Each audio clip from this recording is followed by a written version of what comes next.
19 ka mga pulis sa Bacolod City ang kabahin sang contact tracing team sang City Health Office ginaduso kay Ipaidalum sa COVID-19 test. Ining balita katon gintutuka.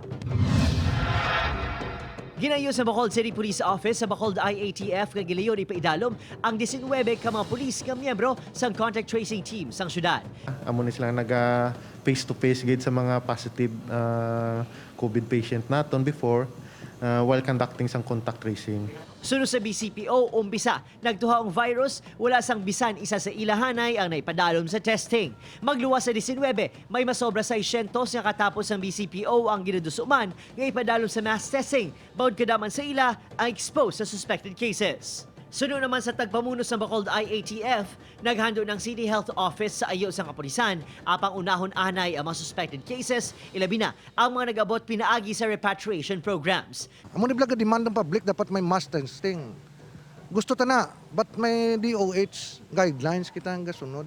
Sa karon, wala man sa nalista ang BCPO sa ilahanay nga nagbasakit, kag kon may ara man, ginapanugyanan na lang nga gilayon magpakonsulta. Kahit hindi man kita gusto nga ang aton frontline, PNP frontliner, mapabayaan nato ng ilang kayong lawas. Ginahinyo naman sa Bacolod IATF ang frontliners nga magpakonsulta sa Bro Center nga nakasugta na nga maging extension sang City Health Office samtang nagapadayon ang COVID-19 pandemic.